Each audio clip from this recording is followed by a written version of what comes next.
Today's episode is special. It marks the start of a new series we're very excited about. We know there are dentists, hygienists, and team members out there who really need our support, and every one of you has a story worth telling. We just want to create a place to share it. Recently, a dentist emailed us his full story, his questions, and even his P&L. He basically laid it all on the table and said, "Please help me." That message sparked what we're now calling the MyStory series. If you're feeling stuck, want guidance, or just need a fresh set of eyes on your practice, email us at mystory@bulletproofdentalpractice.com. If your story's selected, you'll join Peter and me on the podcast for a 1-hour masterclass where we'll give you clear, practical direction on what to do next to create real change in your practice and your life, just like we do at our summit and inside of our Mastermind program. We've also launched the Bulletproof Hotline, a voicemail drop where you can ask any question anytime. Just leave a message. You can tell us a joke, send Peter and me a note, offer a suggestion, or just vent about what's stressing you out. We'll select the best messages, listen to them, and respond with real-world feedback and advice, just like we would if you were sitting in the room with us. You can find the email and the hotline number below in the show notes. Thanks for listening, and remember, stay bulletproof. Hi, everybody. Welcome back to today's episode. I'm pretty excited. We're starting something new. We've got Ian, our CEO. We've got a guest who I'm about to introduce, and it's going to be fun. Problem-solving adventure. Here we come. So today's guest is someone who reached out to us, not to flex on where he was, but really to be real. Dr. Cary Brown is a solo practice owner in Dallas, Texas, specifically University Park, I believe, one of the most competitive, high-income dental markets in the country. He's 3 years into ownership, acquiring his practice, and he's doing something most dentists won't do. He's opening his books, sharing his pain points, and he's asking the hard questions out loud. So, Cary, I commend you on that. He runs a lean, quality-focused practice, cosmetic in general, 3 ops, 1 hygienist, 1 assistant, 1 front desk. He's out of network with all insurances, sees about 850 active new patients, and has been hovering right around the 800K top line for 3 years straight, which I think we're going to get to as the core of kind of Cary, why you reached out. His overhead is roughly 59%. His profit is around 41%. But after fair doctor compensation, he's taking home about 16.6%. Cary knows his numbers. He knows where his gaps are. And he's here today because he believes his story is the story of the average dentist, and that the average dentist deserves answers as well. So, Cary, I know before we hit record, I'm going to give you a second to speak, but what I love about you already is that you said, look, I'm cool with you sharing numbers because that's where people are going to get the most value. And I just really commend that because a lot of dentists stand behind a wall of secrets, and I commend you. So welcome to the show, Dr. Cary Brown. Yeah, thank you for having me. And it's a little bit of an out-of-body experience here because I'm normally just listening to y'all in my car, and now I get to jump in on the conversation. So I love that. So how long have you been a listener? So I BC started or AC? right at C, at 0. Oh, okay. Year 0, as we call it in the good book. Yes. Craig, I couldn't help it. We were joking, everyone, about the 4 episodes I did without Craig, and he's like, I don't want to talk about podcasts before Craig. And so anyway, I had to. And I don't remember those. Yeah. Hey, they were terrible anyway. They were terrible. They're probably really.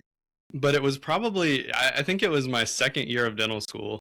So I think it was 2018 was when I started listening. And yeah, it was kind of where I couldn't do anything with it because I'm in dental school, but basically just kind of kept, consuming more and more information and getting excited about ownership. So it's kind of a cool place to be when you can't buy a practice yet. So you're kind of forced to just like sit and intake as much information as you can. There's probably a lot of people like you, Cary, by the way, out there that are listening to this. So I just have one clarifying question. Cary, have you listened to every episode? Because I haven't.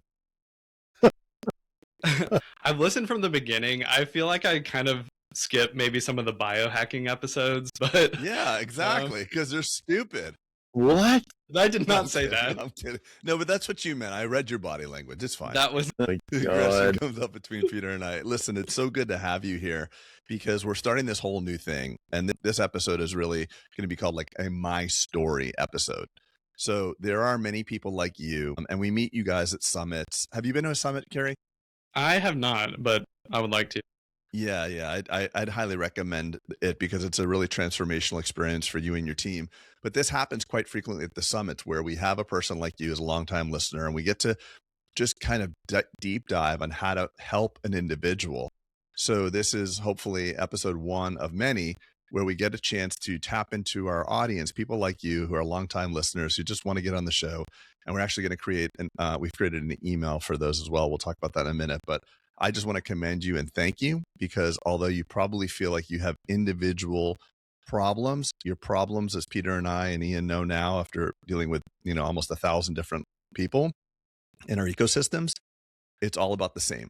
So I'm excited about getting some resolve today, but I do want to ask right before we jump into it, if you could walk away when we stop this recording, what would you want to feel or have? What's the pain point going on in your life right now? I would say kind of the biggest thing that I'm looking to walk away from is just more less volatility, just more predictability, and just a more calm sense of the outlook in my practice. Which is cool because you're trying. And what would give you that? By the way, what would that mean?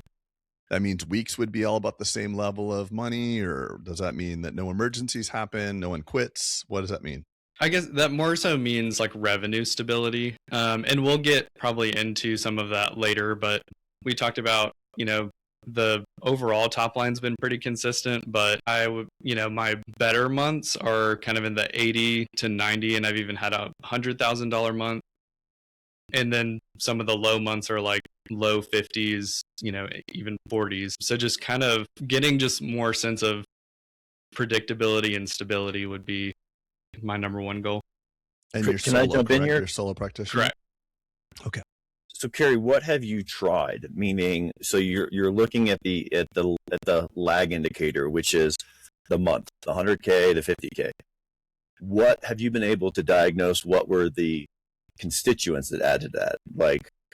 Did you have the 100K because you enrolled one $50,000 case, right? And that made the outlier. Are they outlier cases, or are they new patient flows? What have you identified as being the reverse engineered constituent of those months, or have you?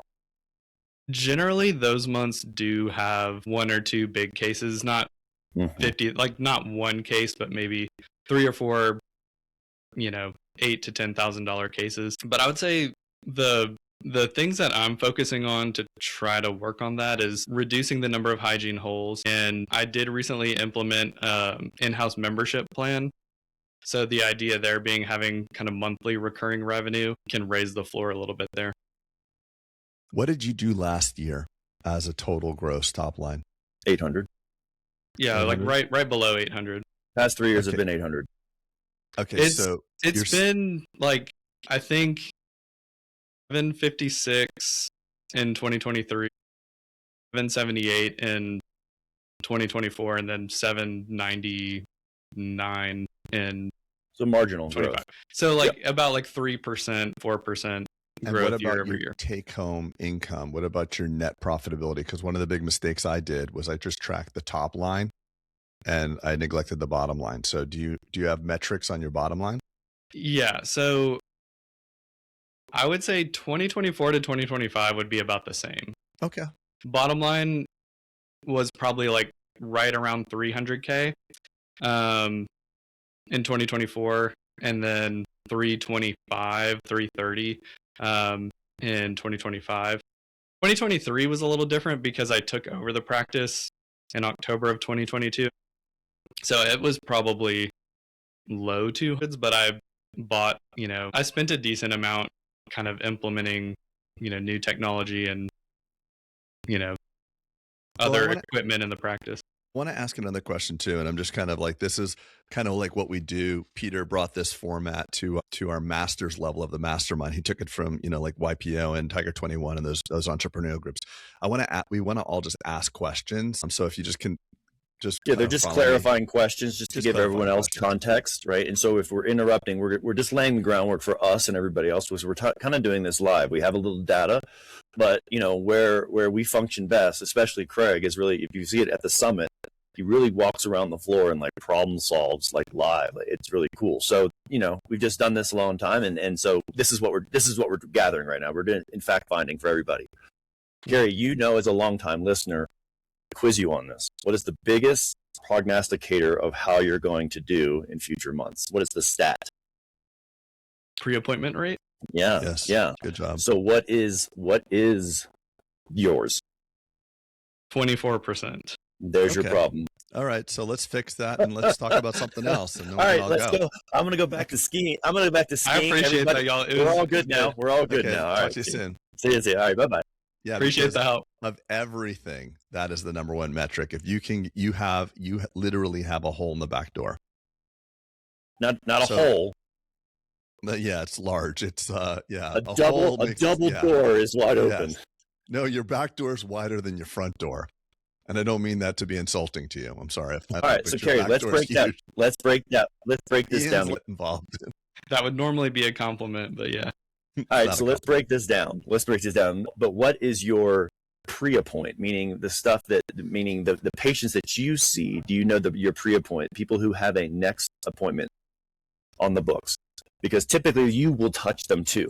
So we can point our fingers at the hygienist and be like, you're not reappointing, but you're also culpable to the reappoint.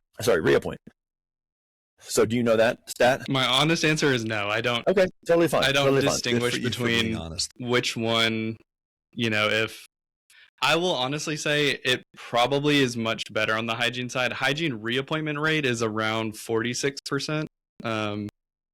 So not great either, but so listen, these are very positive findings because you don't run a multi-doctor practice yet. So the doctor, the restorative failure is you, which is great because you know how to fix that. Literally before you leave every single visit, hey, Ms. Jones, let's make sure we get you on the books because you're on a 6-month recall. It's not put your crown and have a nice life because then you're going to lose those patients. So your hygiene's got to get to probably 90%. And you should be at 98. Like there's no one better than you. Mm-hmm. So before we get into, because, we go tactical quick.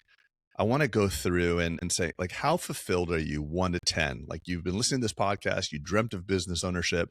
Now you're a business owner. 1 is like, oh my dear Lord, what did I get myself into? 10's like, I'm living my best life. Where are you at right now? I'm at like a surprising 9 or 10 right now. Good for you.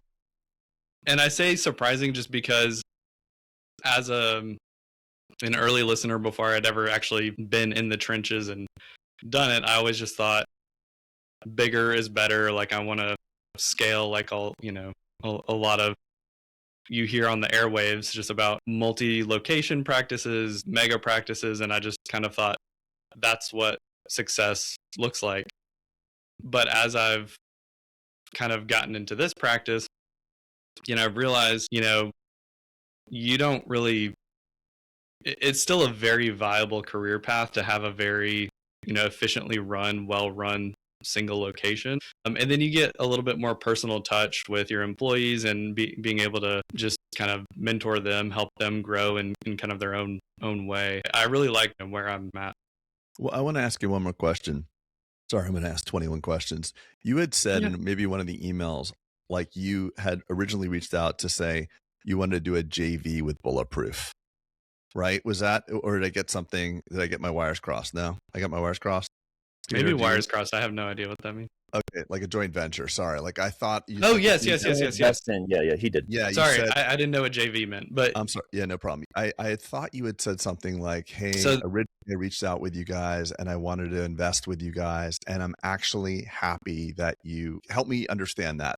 That would be very important for me to hear and the listener to hear. Okay, so yeah, that was about 2023, and that was kind of very, very early into my ownership, and I still feel some of what I was feeling back then, but the biggest thing that I was feeling was like, okay, I have a lot of this information kind of in my head.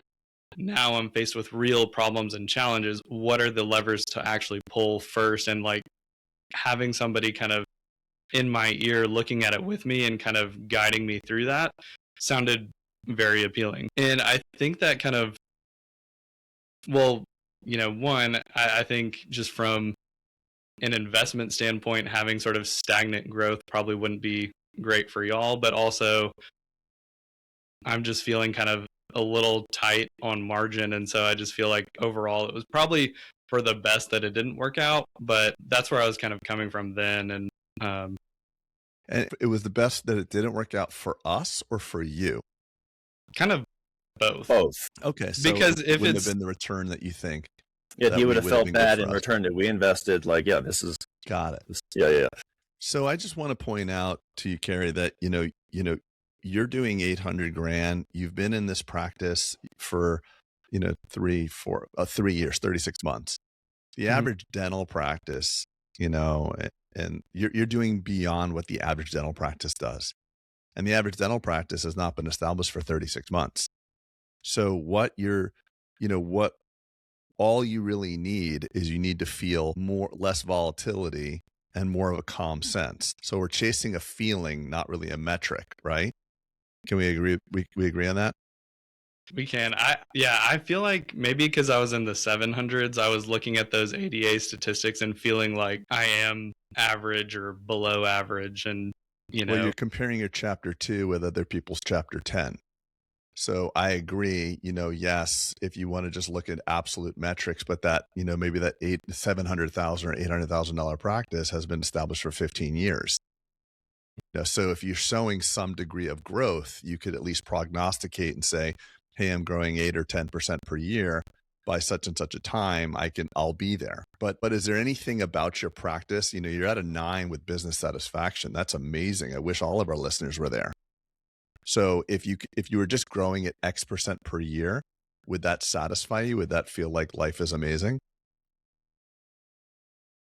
So from a fulfillment standpoint, I would say 9 or 10, but it's more the gap is more so I just feel like there's a lot of things that I'm not necessarily running well or kind of doing from like if you look at a buttoned up, well run kind of large practice and just taking that organization and systemization where everything's kind of more on point, I feel like there would be a big jump from where I am now to then get to that level.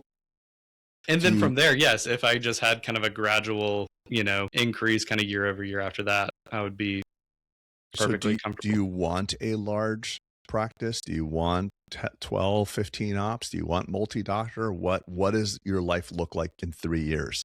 If this practice was just organically growing at X% per year and quote buttoned up, I'm using air quotes there, would that be good?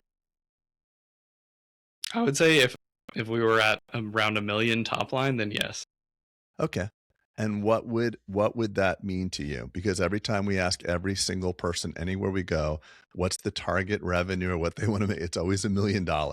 So what does your life not have right now that the extra dollars will bring you? So yeah, where I get that number, I'm kind of backing in from my personal life goals, which basically kind of living here in Dallas, would like to send my kids to private school and be able to take some vacations. And so when I really kind of look at what I need in order to do that comfortably, and not feel like I'm tight everywhere, like on budget, I feel like I kind of need to bring home 25 grand a month. And then kind of backing out from that probably means around 450, 475 net profit. And to get that, I would probably need 900K to $1 million.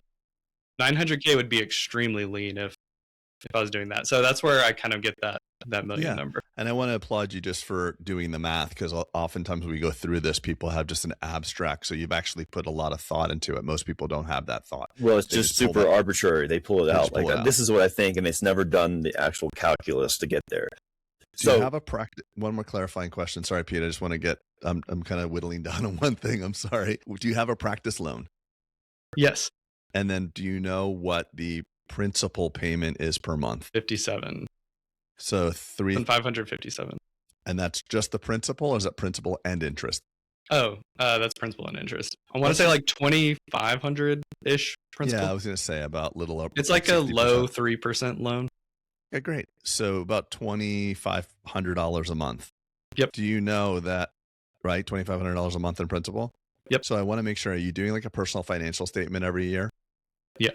Okay. So I just want to make sure that you're counting that you're paying $30,000 of the loan off. That's actually money you're making that's going from right pocket to left pocket. So that's a big thing. So when you hear that Cary's doing X dollars, he's actually doing X plus 30 grand because of that principal payment. So that's important. So do you think if you got your pre-appointment rate to what's considered the bare minimum, that the growth of the practice would just kind of fix itself, or no? It's hard for me to know for sure, because I do feel like there is an extent of some of the better months, like I think we talked about earlier, is predicated on bigger cases. So, would that always go hand in hand? But it definitely would give me more stability. Like, I'm okay with having a $100,000 month and then a $60,000 month and then an $80,000 month and then on from there.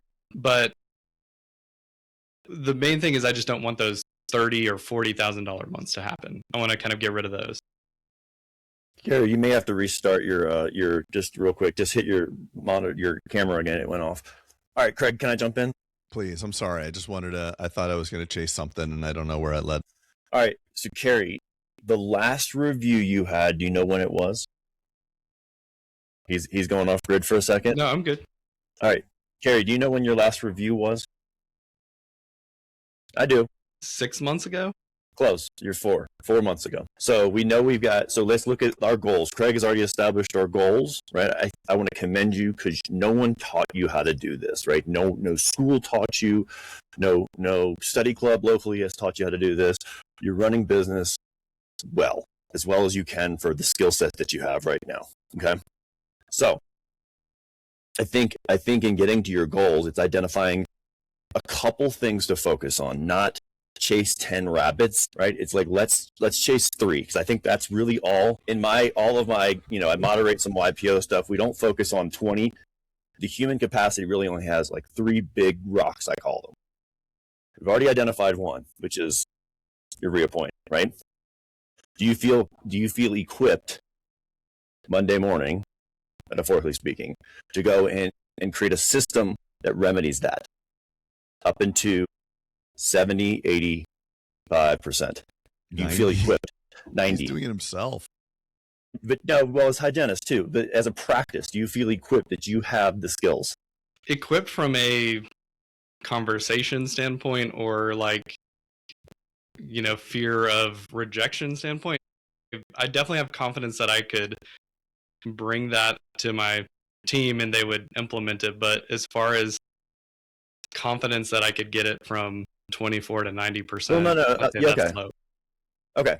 So in your morning meeting, what are the things that you're discussing? We're discussing unscheduled treatment, holes that we have in the day, potential for opportunities. And then we do talk about if there's on the doctor side, if they're not scheduled or if they are overdue for their cleaning, not like if they have an unscheduled appointment. But okay. So the problem is people are, as you know, right? 1 out of 4 people are leaving with an appointment. The rest of them are not. Which next by appointment. The way, Peter, Cary, is the largest issue. Like that's 100%. I'm not there.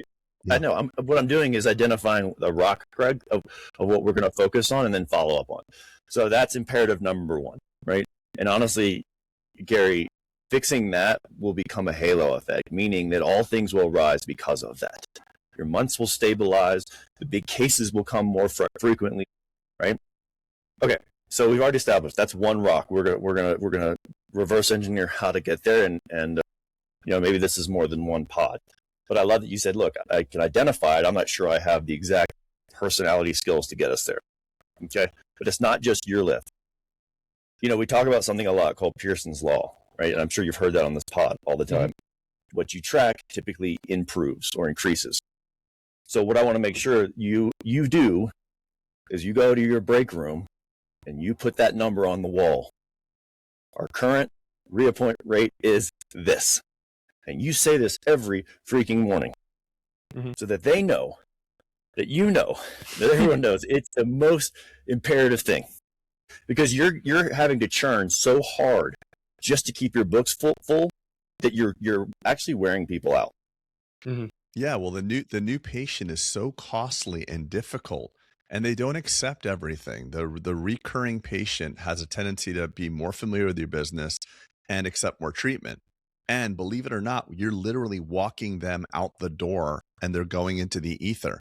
So if you look at your net patient, do you know your net patient growth, meaning your amount of new patients and the amount of patients that become inactive? So net is about -1 to -2. Right. I knew it was going to be negative. So I mean, look, I would understand feeling hopeless and the sense of stability and volatility. If I would understand those emotions or having those emotions if you were doing everything and you couldn't figure out what's going on. But now knowing, it's like you're saying, like, I want to be a competition athlete, but you don't want to work out and you eat chocolate cake for breakfast. That at least knows that there's hope. We know how to fix this. So my question to you is, you knew this. Why did you not want to change it? Or what's getting in the way of changing it? That's what I'm curious about, because you obviously know the tactics. I think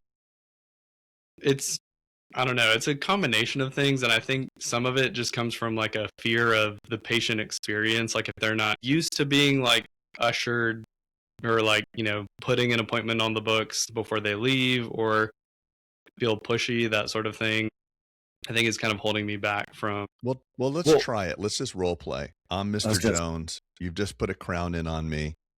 What do you say? Hey, Cary, Doc, it was great. As usual, second crown you've done in 6 months. It's amazing. Thank you so much. All right. You have a great day.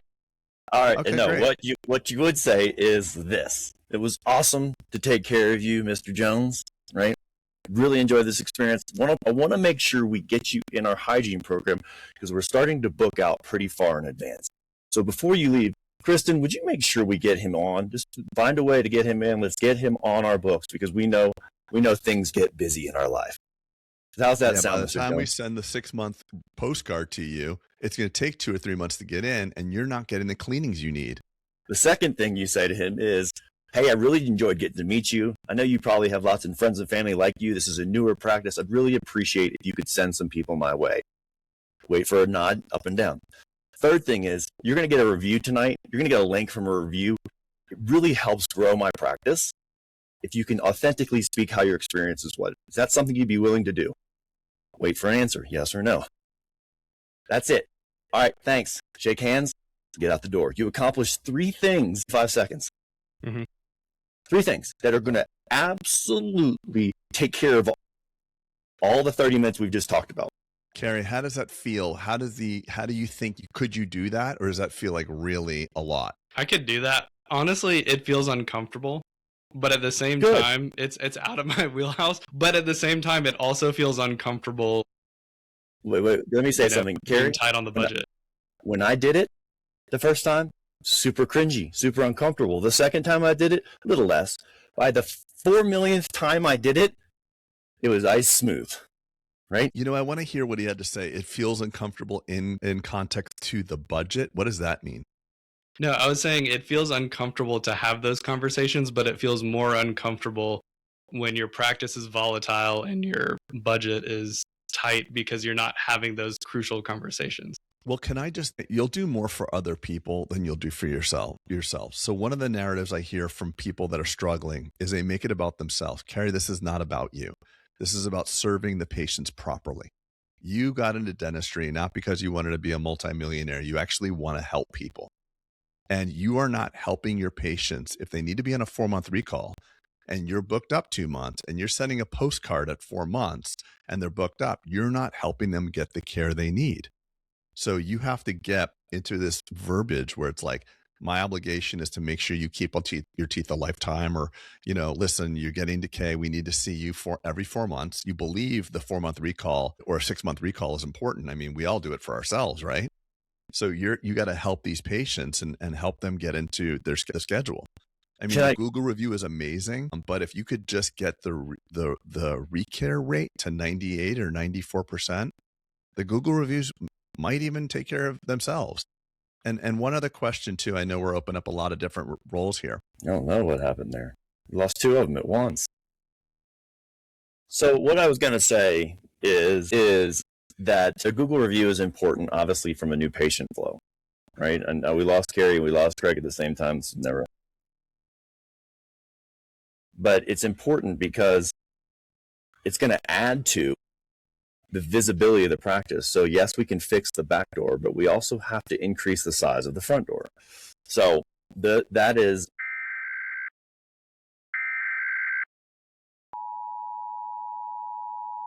Hey, pardon that brief interruption. We had a little technical difficulties, but we are back and rolling. So, Cary, I just wanted to say one thing. How many cases do you photograph all your cases, by the way? Do you take a lot of before and after photography? I do. And how many cases do you have documentation, let's say in the last, I don't know, like 4 months? Maybe around 30 or so. Okay. And because I want to bring up something here. Your last Instagram post was October 16th or October of last year, 16 weeks ago. So, when we make decisions on cosmetic cases, these larger cases that you wish to, get, one of the major factors is they go online, they read your reviews, and they go to your Instagram page or some place to see your before and afters. So what's the reason why you've taken such a long 4-month pause on this, or whatever that is, a 5-month pause? If I'm being honest, it's because, and maybe I haven't given it the full runway, but I feel like when I'm in my off time trying to improve things on my business, I try to think of ROI, and I just haven't seen, direct, an influence on my, if I upload frequently, if I don't upload frequently, and then I question whether that's actually going to move the needle. So, well, how would you want the people to know about what you're doing? Like what would be the appropriate mechanism to show the cases? Because these larger cases that come in and save the day, how are they seeing this? All right, let's pause here for a second. Cary, I hear you on I'm not seeing a direct correlation to my input on the time I spend on social media to my output of revenue and new patients. Is this accurate? Or even enrolling cosmetic cases. So think about the sales process for a second, right? Think about your new patient sales process. What are they going to do? They're going to search, they're going to type in Highland Dentist, okay? Now, number one is, okay, oh, look, here's Dr. Cary Brown. Let me look at some things. And here's what you would do if you were looking for a new doctor or consumer. Let me check. All right, cool. Let me see the reviews. Let me read about them. Okay, not so recent. Let me check the social media, right? This is called social proofing, and it's where people can vet you by the cadence of how people are talking about you. Are you relevant? Has someone gone before me, right?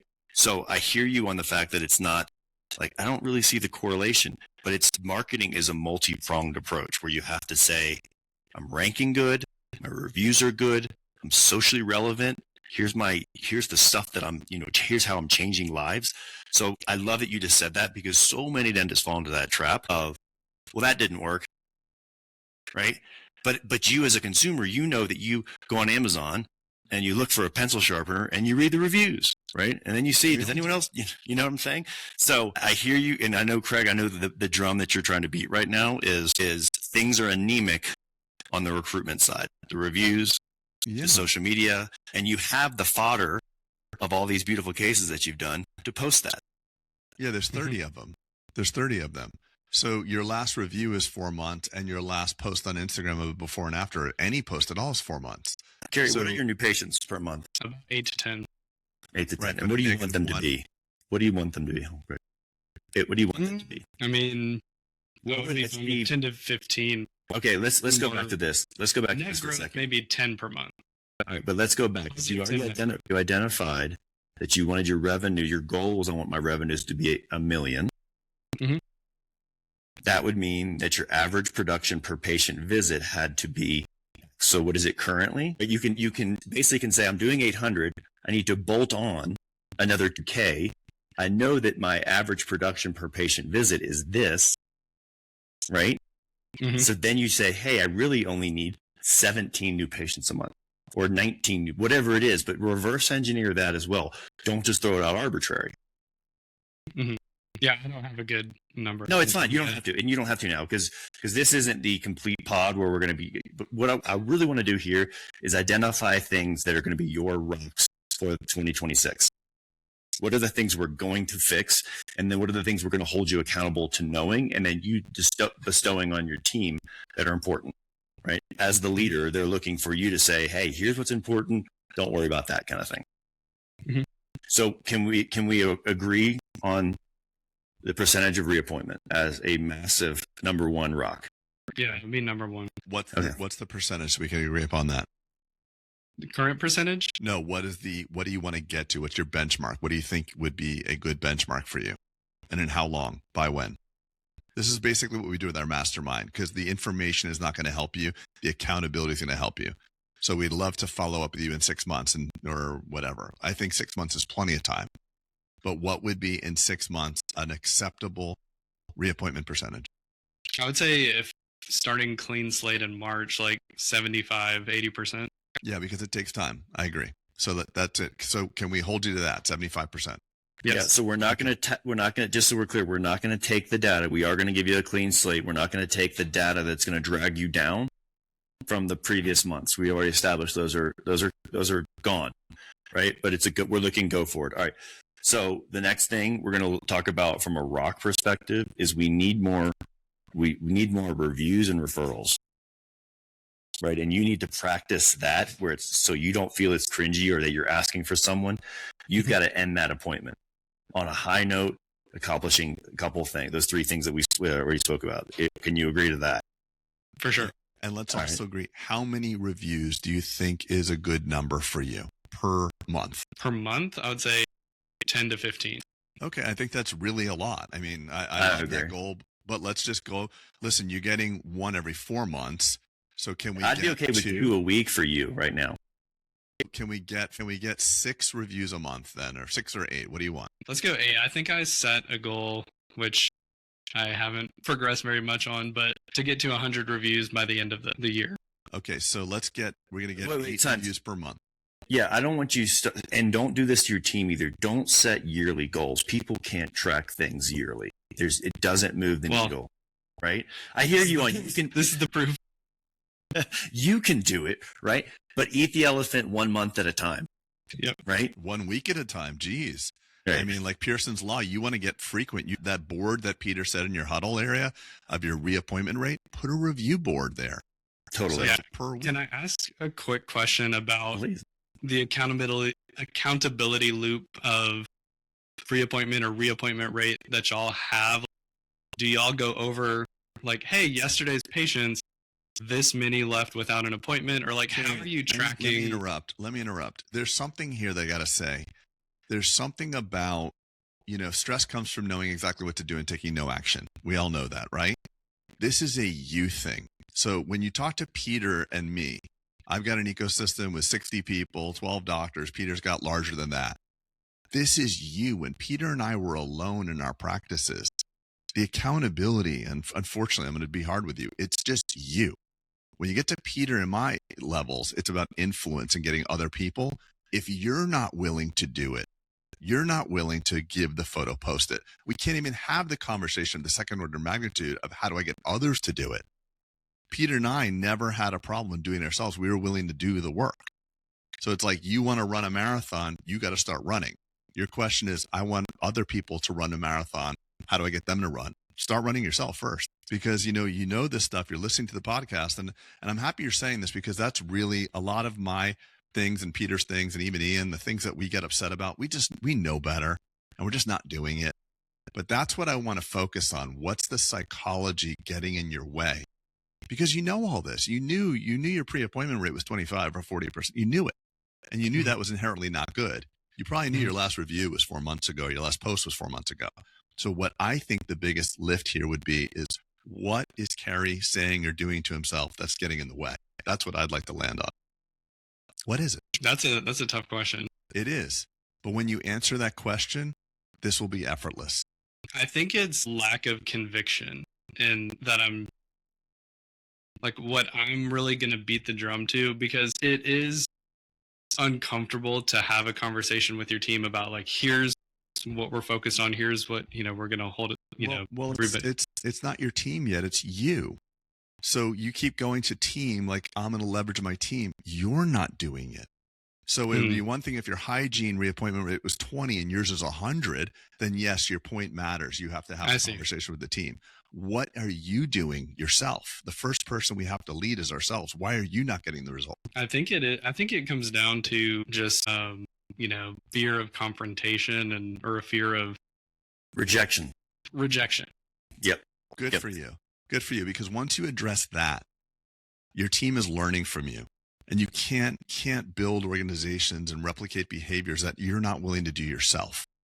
They're going to learn from you. So they're actually learning to walk the patients out. It's amazing the hygiene's higher than you, because typically you can't outgrow the leader. The leader would be the rate set, right? Wouldn't you say that, Peter? Like it's 100%. Hard. Yeah. So whatever you're going to get, then you have to get other people to replicate your results. You have people that are replicating greater results than you. Yeah. And unfortunately, Craig, you have a saying that says, people feel what you believe, right? Yes. Or maybe that's a Tony thing. And so I think, Cary, you're probably coming in being like, I don't have this conviction, right? And people, they're either patients or your team are possibly picking up on this. So that's what I'm saying. You have a muscle, metaphorically speaking, that we got to get some more repetitions on. We got to get that muscle stronger so it becomes part of your ethos, right? Sorry, one thing, I hate to keep cutting you, but Peter and I are we're so yin and yang, right? Peter sees the muscle. I see the psychology. So your psychology, when you look at a successful business, it's skill set and psychology. Psychology is the larger push on your business. The chokehold on your business, to quote Tony again, is a psychology that you have. So and just to go down a little rabbit hole, people think it's the strategy. You coming here like, what's my strategy? It is not the strategy. You know the strategy. It's like saying, what's the strategy for running? Put your freaking shoes on and go. There's no more strategy. But it's your state.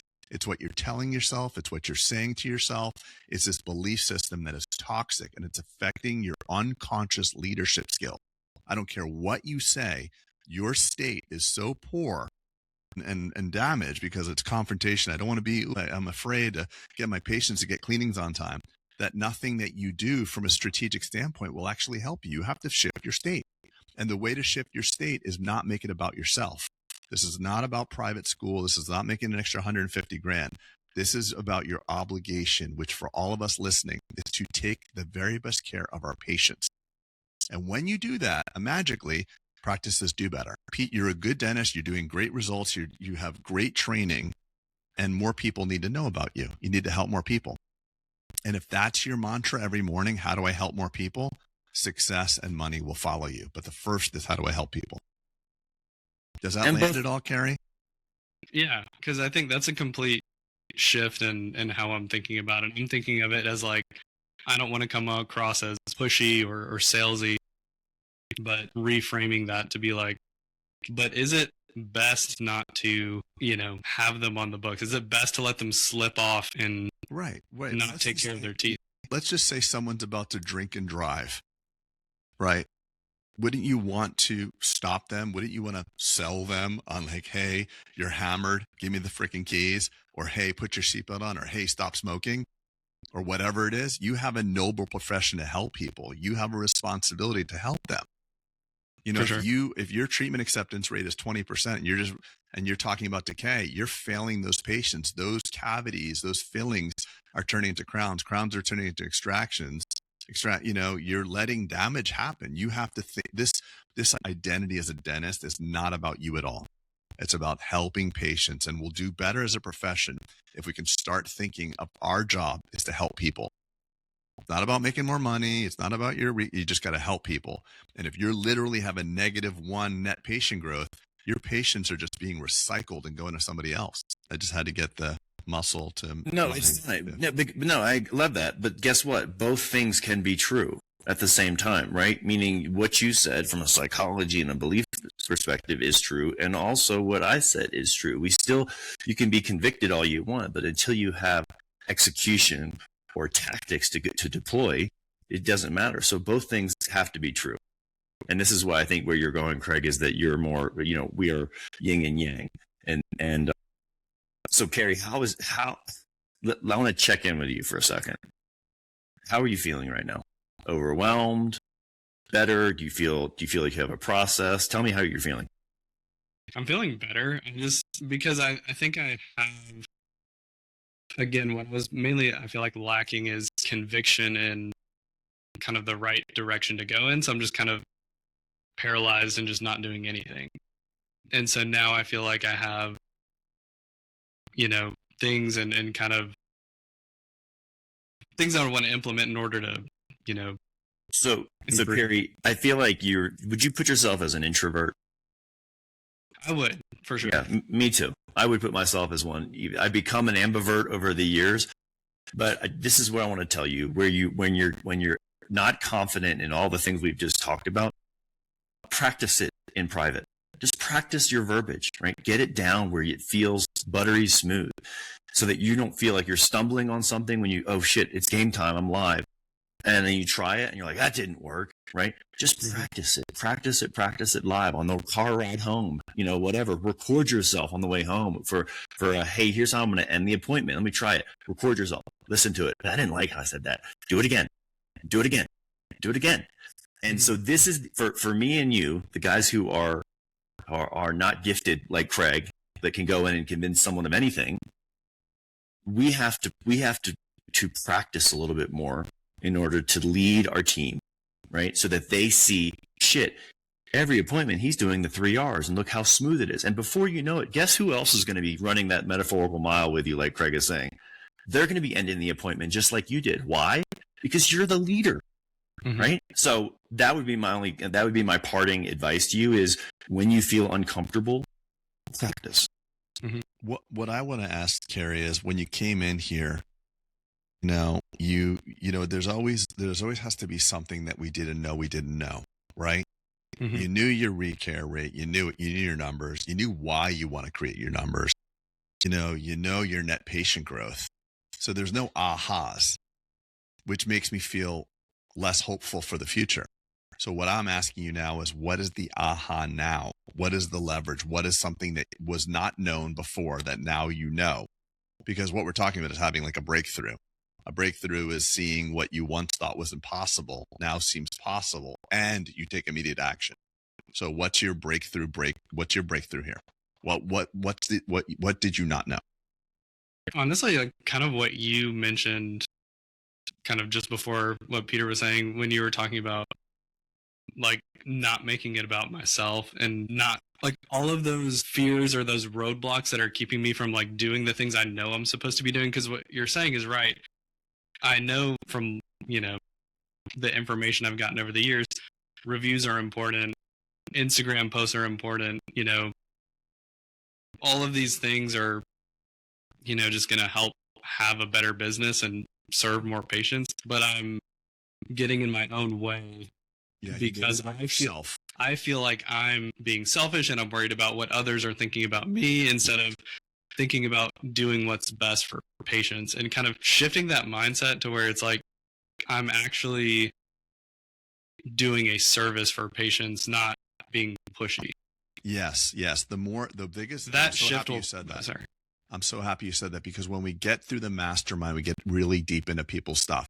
They make it about themselves. The route to misery in your career will be when it's all about yourself. The next level of magnitude for you is once you master this, you may want to start delegating to other people. And you may then Cary 2.0 will come in and like, I'll just do it myself. But that's not fair to other people because other people need to grow. So your first order of magnitude as a healthcare provider, you have an obligation to take care of people. Pete said something earlier, like Craig can sell anything. I actually can't. If I believe in it, I know it's good for you, I'll sell the crap out of it. But if it's not good for you, I can't sell it. I can't bullshit people. But I know dentistry is really good. If you can help patients get their cleanings, if you can help enroll patients, dentistry is good for you. And if you don't feel confident in your dental skill, that's pretty easy. There's a million places to get better. But you have an obligation to just take care of people, and it's not about you. Not about you at all. And you have to constantly say that this is not about me. I just know our schedule's booked up. And Mr. Jones, I want to make sure you get your 4-month recall. Because if your 4-month recall turns to 9, turns to 15, that's a problem for you. So if that's the leverage we can land on, that'd be awesome. So let's start again here. We're going to agree, Cary, that obviously what has landed on you is what Craig said, right? The deserve level kind of thing, the psychology of that. But we're also, so that's one thing we're going to circle back up on when we do have version 2 of this, right? But just for clarity, we're looking at reappointment, we're looking at 3 R's kind of thing, and then we're looking at the new patient numbers, right? Because we're going to reverse engineer that to our goals. Can we agree that the next time we and the audience hears from you, we'll be covering off on those and you'll give us data? And just so we're clear, it might not be a success in all 3 of those departments. It might not be. Mm-hmm. It might be stagnant. Hey, I'm hitting my head against the wall, which is totally fine. It's like, but at least we know we tried this, and this didn't work. So now let's go to why kind of thing. For one, I want to thank you again for your vulnerability. Not many dentists are willing to go public with things that they're not just beating their chest about. They'll go, they love to rave about new patients and look at my revenues and look at this, but they don't want to talk about the gaping holes, right? Or the percentage of phones or whatever, not answered or whatever. So I commend you for being vulnerable, because you're going to be a superstar for sure. I can feel it. So thank you for doing this for the sake of everybody. Well, thank y'all. Thank y'all for having me. And like I said, the podcast has helped. Now it's just time to kind of grow into that leadership role of actually implementing it. Yeah, buddy. Yeah, and I also want to say, Cary, the level of transparency that you're willing to admit that you're not what you're not changing, you're choosing. That's big. That's what I do. And Peter and I have our own things that we know better and we don't do it. So these are just orders of development. This is the first order of development. Having the deserve level and the understanding my job as a healthcare provider is to take care of patients, first level. Later on the road, you may want to scale your practice. And there's many people that want to do that. Now it's like, how do I mentor a doctor? How do I mentor other team members to do it? But I think we made a lot of headway, and I think you're going to do, like Peter said, you're going to crush it. I have no doubts in that. Maybe you come on stage and give your reports from a summit. You come to your first summit and we get you on stage August 7th and 8th at the beautiful Phoenician. Pull the curtain. That's right. Be like, here is Cary, and he's here to tell everybody. Like it or not, it's going to be revealed. That's right. Hey, nothing makes a diamond like a lot of pressure, buddy. Yep. Well, I'm excited. My Monday morning is going to start in like 30 minutes because my work day is about to start. Nice. Hey, review tomorrow. Can you email us? Can you screenshot it and send it to us? Screenshot it and email it to us. We're going to hit the ground running. I love it, buddy. I love it. Well, thanks again, Cary. Thanks everybody for listening, and we will see everyone next time. See you. Appreciate you. Thank you. Thanks everyone for watching today's episode of the Bulletproof Dental Practice Pod. We hope this conversation brought you a tremendous amount of perspective and reminded you of why you love dentistry. If you enjoyed this video, make sure to smash that like button, drop us a comment, and make sure to subscribe so you never miss a future episode. Additionally, it would really help us if you could send this message to someone that you think would enjoy it. Until next time, keep pushing forward, keep leading boldly, and most importantly, stay bulletproof.